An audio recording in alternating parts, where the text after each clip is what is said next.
Bonjour à tous et bienvenue dans un nouvel épisode de ce podcast. Aujourd'hui, je voulais vous parler de deux livres, mes deux dernières lectures que j'ai voilà, là terminées incessamment dernièrement. Voilà, vous avez compris.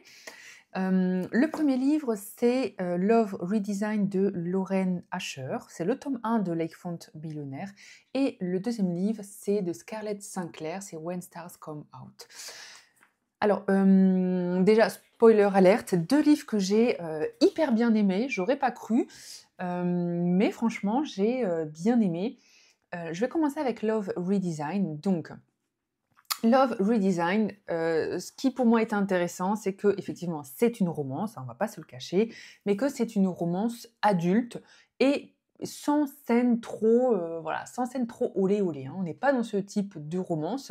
Si vous souhaitez vraiment quelque chose pour un public plus averti, bon, c'est pas vers ça qu'il faut vous orienter.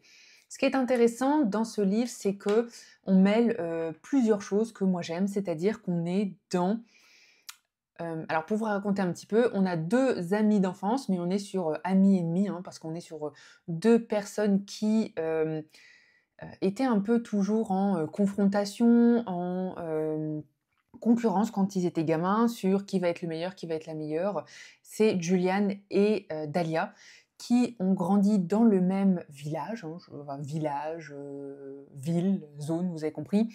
Ils grandissent ensemble en étant toujours en concurrence et puis, en grandissant, bien sûr, ils tombent amoureux l'un de l'autre. Sauf que, une fois qu'ils tombent amoureux l'un de l'autre, le père de Julian, je pense que là, c'est pas du spoiler, hein, ce que je vous dis, donc voilà. Le père de Julian décède et donc Julian, voilà, retourne dans la ville natale et ça met vraiment un stop à leur relation. Et on suit, donc Dahlia et Julian, je sais pas, 10 ans après, au moins 10 ans après. Et en fait, Dahlia rentre chez elle parce que la pauvre, elle vient de se faire, larguer, hein, la pauvre malheureuse, par son, fiancé. Et donc vous découvrirez vraiment les circonstances de cette rupture, voilà, assez triste pour elle.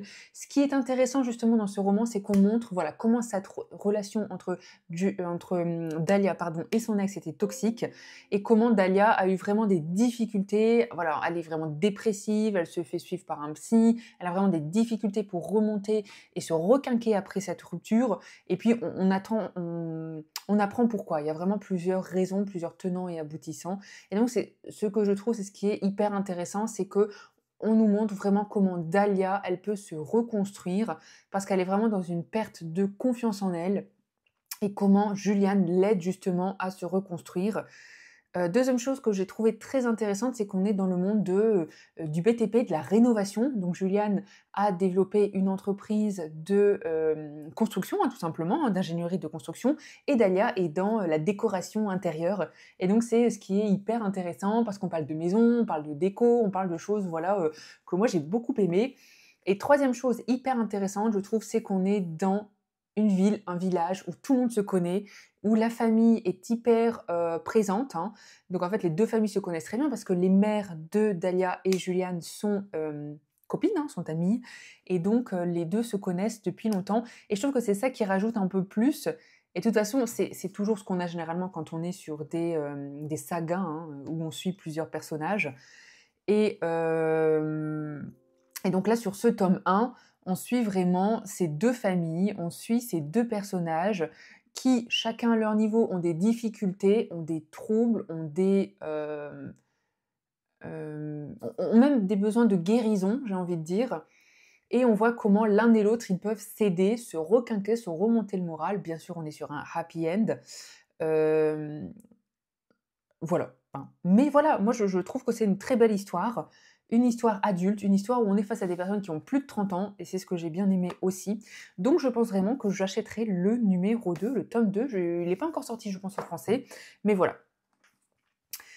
Je vous le conseille, parce que moi j'ai hyper bien aimé. Et que pour le coup, je suis pas hyper romance à l'origine et donc voilà.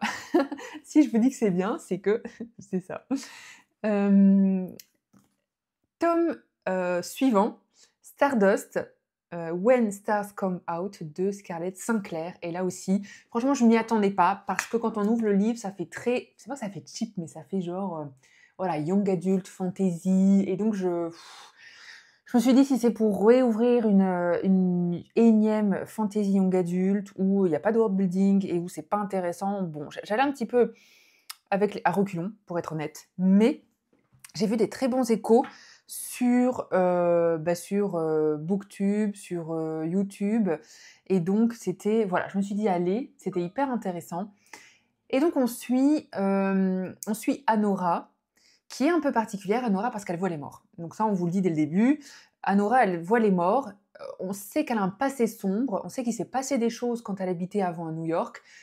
Et qu'avec sa mère, elles ont dû quitter justement précipitamment New York à cause de Anora et de ses facultés. Elles arrivent dans une nouvelle ville, un bled un petit peu paumé. Elle arrive au lycée et on a la première scène, voilà, Anora. Elle arrive au lycée et qu'est-ce qu'elle voit? Elle voit une fille pendue sur la façade du lycée. Donc elle se dit, ok, ça commence bien. Ici, il y a encore beaucoup de fantômes ou d'âmes, hein, voilà, selon comment ils les appellent. Et en fait, Anora, elle voit les âmes des morts. Ça commence comme ça. Et on apprend petit à petit que où elle va, il y a des genres de guerriers défendeurs, hein, défendeurs des humains et qui sont là aussi pour aider les humains à ne pas sombrer dans le négatif, à ne pas sombrer dans le sombre, justement, et que, Anora, elle a un passé trouble et justement elle est recherchée. Donc ça, je ne veux pas spoiler, vous allez un peu comprendre si vous lisez le livre, pourquoi Anora, elle est, recherchée, parce elle est vraiment particulière, elle a une destinée particulière, elle est la réincarnation, la résurrection d'une entité spéciale.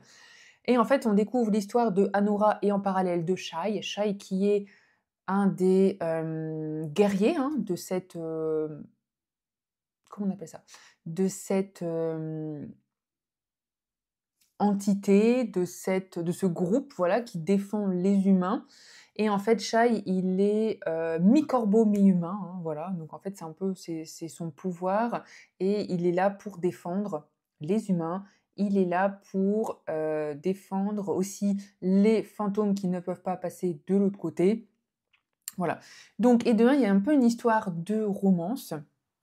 Et là, je ne vais pas vous spoiler parce que c'est hyper bien, hein, c'est tout avec ces histoires de réincarnation et de résurrection. Donc comment Shai et Anora se connaissent, se sont connus dans les anciennes vies. Donc ça, c'est vraiment hyper intéressant, je trouve, dans le world building. Et à côté, on a une énigme. On a une énigme par rapport à des personnes qui meurent, par rapport à des âmes qui disparaissent.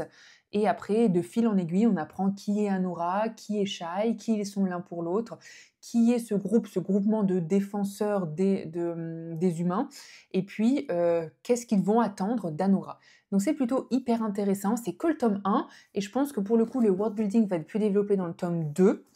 On est vraiment sur un début de romance et il ne se passe rien. Ils sont même, comment je peux dire ça? Un peu suspicieux l'un envers l'autre parce qu'ils se disent, que c'est bizarre et puis ils sont tous les 2 un peu en mode, c'est l'interdit en fait, hein. Lui, c'est l'interdit de, aimer une humaine et elle, c'est un peu, voilà: «Qu'est-ce qu'ils vont me faire? Pourquoi ils me recherchent?» Donc en fait, elle est pas du tout confiante, hein, faut être honnête. Moi, j'ai bien aimé. Alors Anora, elle a un petit côté bon, ce qui m'a un petit peu énervée, c'est qu'elle a un petit côté, la pauvre fille malheureuse. Enfin, c'est méchant quand je dis ça, hein. Mais, vous savez, ces héroïnes un petit peu à chaque fois, malheureuses et puis d'un coup, il leur arrive des trucs et elles subissent. J'avoue que ça m'énerve un petit peu, je préfère les gens un peu plus réactifs. Et puis Shai, pour le coup,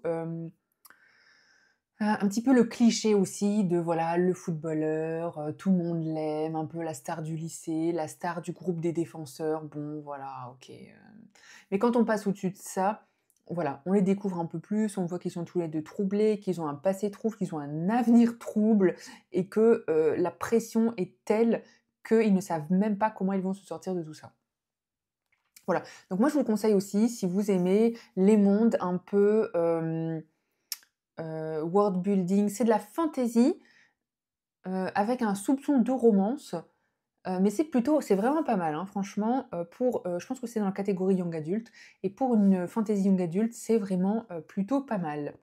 Voilà, c'était un épisode assez court, j'espère que ça vous a intéressé, que vous a parlé. N'hésitez pas bien sûr, commenter, liker, partager comme d'habitude et je vous dis à très bientôt. Prenez soin de vous.